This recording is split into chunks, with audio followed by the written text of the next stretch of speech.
What actually is democracy? That's a good question. You see, no one is actually really ready to define democracy. All they will tell us is, democracy is good, democracy is right. What is democracy? Well, there's lots of different versions of democracy. They don't really want to define it, because they know that every definition they give does not actually realistically describe the system of government that they call democracy that they are practicing. Abraham Lincoln described democracy as the government of the people, for the people, by the people.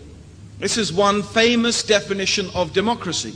In fact, the actual word democracy itself means in the original Greek, rule of the people. That's what it means. If we take the concept of democracy in its absolutely pure sense, its literal meaning, the rule of the people, for the people, by the people, and that's all we're doing right now. We don't pretend to get any more sophisticated. Let's just take that meaning and examine that meaning, because at least that's one we can start with. Then is this something compatible with Islam? Is it? I just told you what Islam is in its essence. Islam is submission to Allah. Islam means obeying Allah's Sharia. Islam means obeying Allah's law. Islam means that what is halal has been decided by Allah, and what is haram has been decided by Allah, and what Allah decides is halal, was halal in the time of the Prophet sallallahu alaihi wasallam, is halal today, and will be halal until the day of judgment. And what Allah made haram in the time of the Prophet sallallahu alaihi wasallam is haram today, and it's going to be haram until the day of judgment.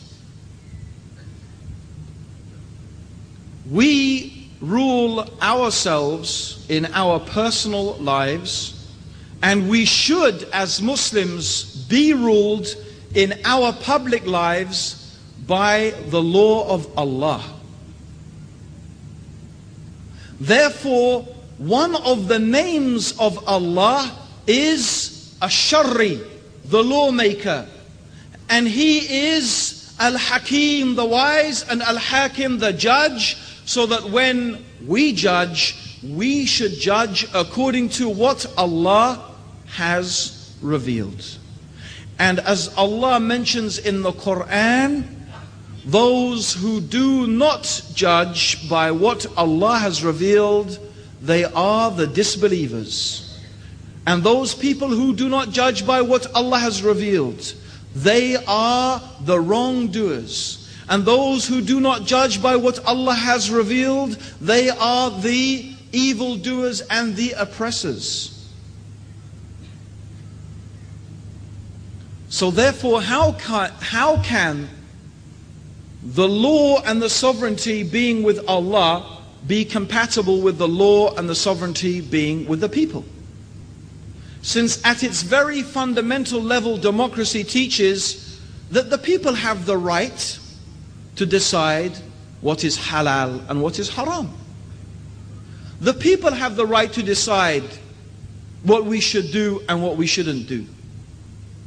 Therefore, the people have been made equal with Allah.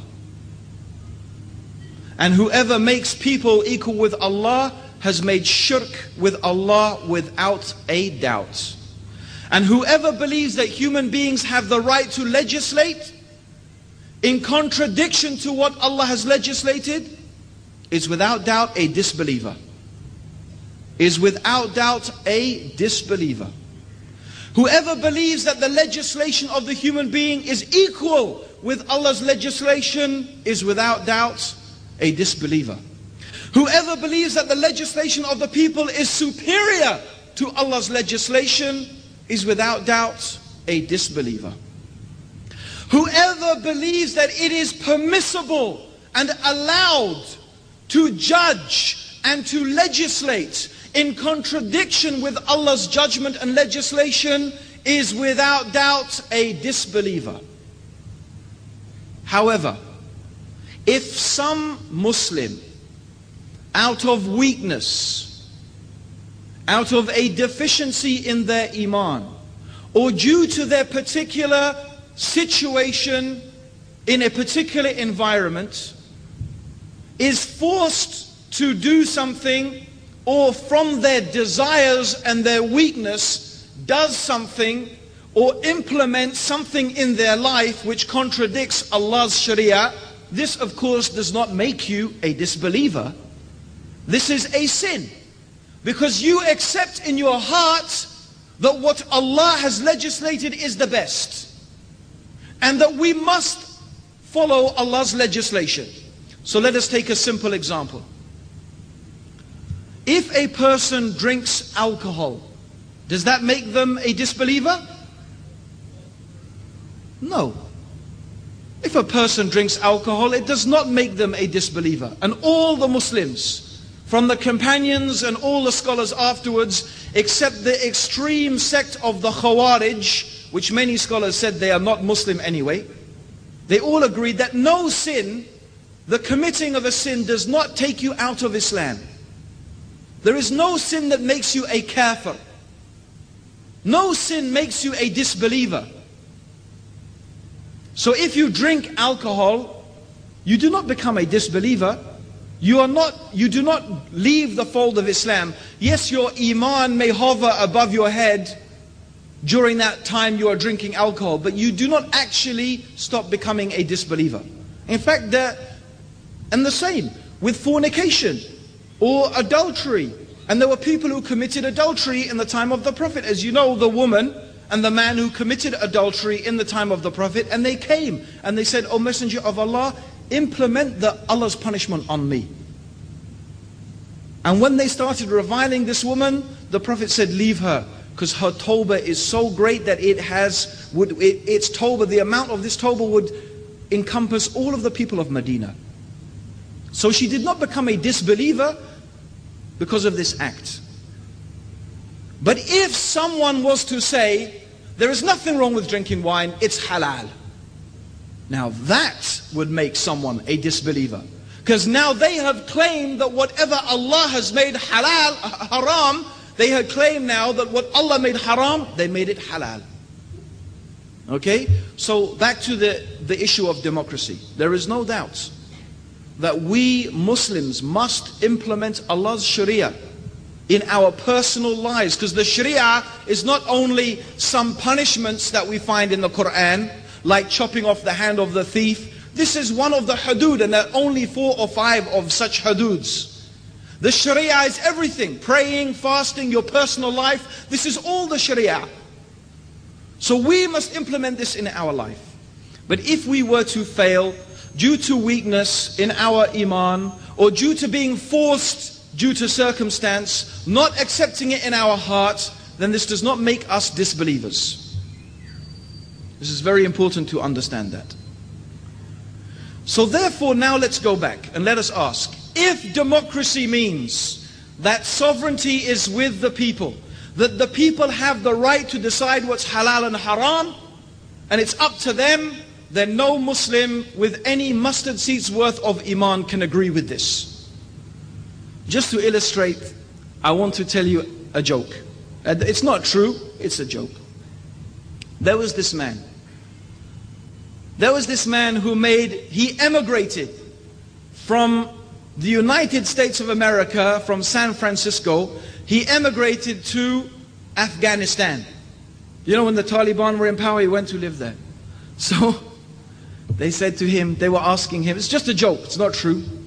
They asked him, why did you leave the land of the free and the land of the brave, America, with all the money and all those nice things and everything you want, and you came to live in Afghanistan? Why? He said, when I was a young man, homosexuality was a crime. When I grew up, they made homosexuality lawful. In fact, they made it a crime not to dislike homosexuals and call it homophobia. He said, I was afraid if I stayed around in America any longer, they would make it compulsory. And really, if we think about it, this is the case of democracy. If you say the sovereignty are with the people, and the people can legislate and the people can decide, I mean here on the very basic philosophical level. I know that countries have constitutions. I know that different ideas of democracy encompass different limitations for minorities and so on and so forth. But that's not what I'm discussing. I am discussing the very basic concepts, and that's it.